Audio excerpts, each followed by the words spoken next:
Vous connaissez certainement l'application qu'on appelle Reddit. Ah oui, je suis très sûr que vous connaissez cette application qui est populaire.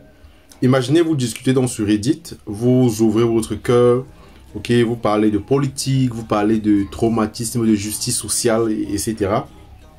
Et donc, vous recevez une réponse empathique, bien écrite et bouleversante, comme ce message dit par exemple, je suis un survivant d'agression sexuelle, j'avais 15 ans, elle en avait 22, elle ciblait des jeunes comme moi. Mais ce message n'est pas celui d'un humain.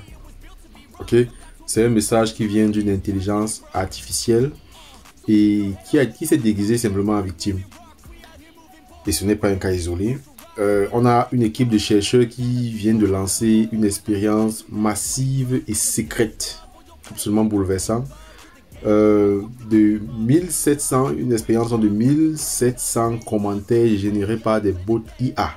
Vous m'avez bien suivi, 1700 commentaires générés par des bots IA infiltrés dans Reddit.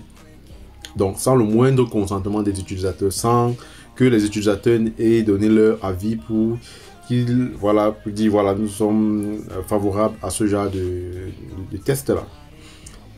Bienvenue les amis dans la nouvelle ère de la manipulation, de la désinformation. Aujourd'hui, on parle de l'affaire Reddit IA et persuasion psychologique. Ce que vous allez entendre ici risque de vous glacer le sang. Bienvenue les amis, bonjour. Bienvenue sur Parlons de santé publique. Bienvenue dans cette chaîne YouTube où on parle d'actualité sanitaire, on parle des concepts de santé, on parle de nos expériences en santé, on parle de la recherche en santé. Et aujourd'hui, on parle d'un sujet à peu près qui n'est pas très santé publique, mais qui, vous allez voir le lien avec la santé publique. Vous savez, ici, on parle beaucoup de mésinformation, de désinformation. Et donc là, aujourd'hui, on va parler donc de comment est-ce qu'on utilise l'intelligence artificielle pour la désinformation, pour la manipulation, pour la malinformation et pour la mésinformation. Donc, si tu es nouveau, enchanté, je t'encourage à t'abonner et à nous rejoindre. Ici, on parle de tout ce qui peut te permettre d'apprendre davantage sur la santé publique. Si tu es étudiant ou alors chercheur, on parle également des sujets qui te concernent, notamment dans la recherche en santé. Voilà, donc je t'encourage donc à nous rejoindre si tu souhaites bénéficier également de nos services dans l'analyse qualitative ou quantitative de tes données ou alors dans la relecture de ton travail. Je t'encourage aussi à nous écrire à travers notre adresse email qui se retrouve dans la description de cette vidéo.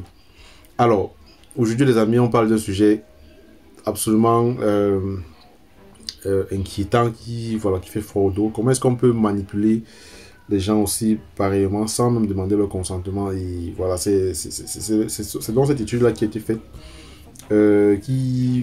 donc par des chercheurs qui venaient de l'université de Zurich. Ok, leur objectif était de tester pour voir si une intelligence artificielle peut changer les opinions des gens sur des sujets sensibles. Ok, le terrain d'expérimentation a été donc Reddit. Ok, le subreddit Change My View, qui est connu pour des débats ouverts où les gens peuvent discuter de façon ouverte, mais rien n'était éclairé, ok, ni déclaré, parce que vous savez, lorsqu'on fait ce genre d'études là, il faut généralement demander le consentement éclairé des participants. Donc il n'y a pas eu de transparence, de consentement ou alors d'éthique. Et les bots se sont fait passer pour des survivants de viol, pour des conseillers en traumatisme, un homme noir anti-Black Lives Matter, ok, un travail de refuge pour victimes de violences domestiques. Vous voyez des choses qui peuvent vraiment toucher les gens, ok, qui peuvent... voilà, on essaie de jouer sur la psychologie des gens parce qu'on sait que les gens sont très sensibles à ce genre de sujets, ceux qui ont survécu après un viol, ceux qui sont victimes de racisme, ok, ceux qui sont victimes de violences domestiques. Donc,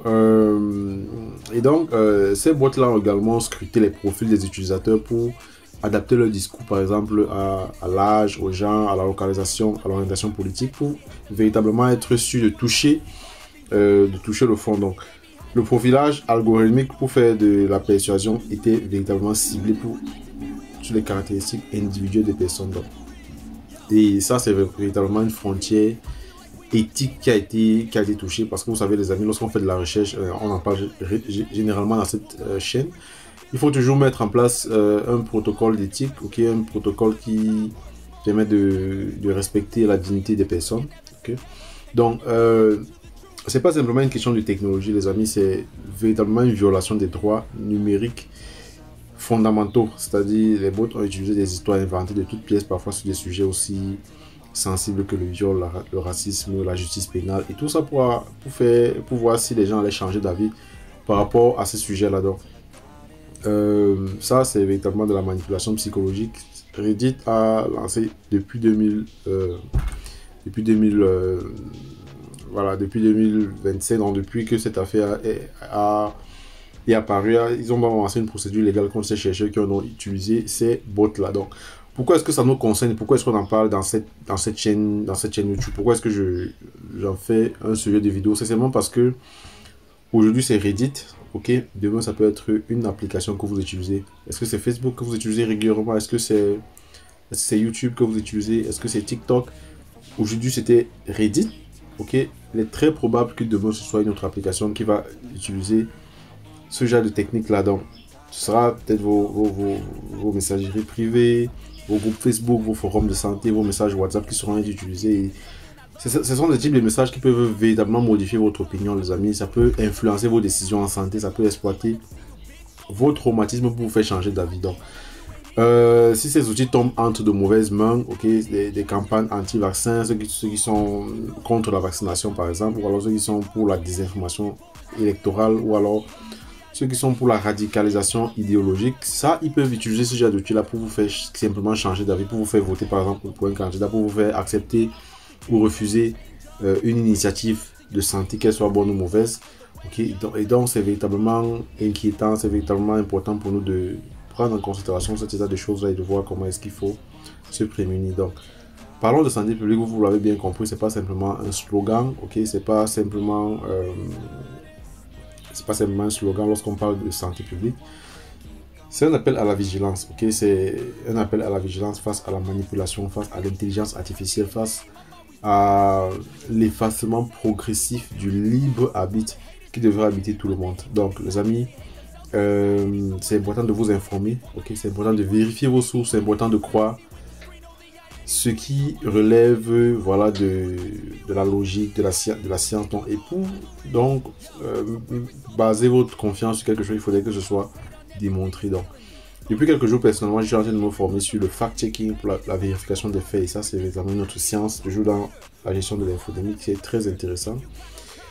Demain, ce ne sera plus un être humain derrière votre écran. Aujourd'hui, vous me voyez, je suis un être humain, ok, mais demain, il est possible que ce ne soit pas moi, que ce soit un robot qui soit derrière l'écran en train de vous parler. Donc, je pense que ce genre de sujet doit être partagé. On doit sensibiliser, informer les gens sur le danger progressif ou alors la mauvaise utilisation de l'intelligence artificielle afin de contrôler les gens. Parce que si on contrôle votre opinion, si on contrôle votre comportement, si on contrôle votre façon de penser, en fait c'est vous qu'on contrôle, c'est-à-dire on vous téléguide avec des fils. Vous voyez généralement des fils, on téléguide des gens, on leur fait faire ce qu'on veut qu'ils fassent. C'est absolument de ça qu'il est question, les amis. C'est la raison pour laquelle ici dans cette chaîne vous avez constaté que depuis plusieurs jours je parle beaucoup de sujets qui ont trait à la désinformation, à la mésinformation, parce que c'est véritablement des sujets actuels de santé publique et c'est des sujets sur lesquels je m'intéresse de plus en plus. Donc, les amis, pour ne pas prendre beaucoup plus de temps, dites-moi ce que vous en pensez de cette vidéo. Est-ce que vous pensez que c'est normal ce que ces chercheurs ont fait? Et voilà, est-ce que vous avez été confronté à ce genre de manipulation dans le passé? Dites-moi ce que vous en pensez, les amis. N'oubliez pas, vous abonnez, vous likez, vous partagez. Santé.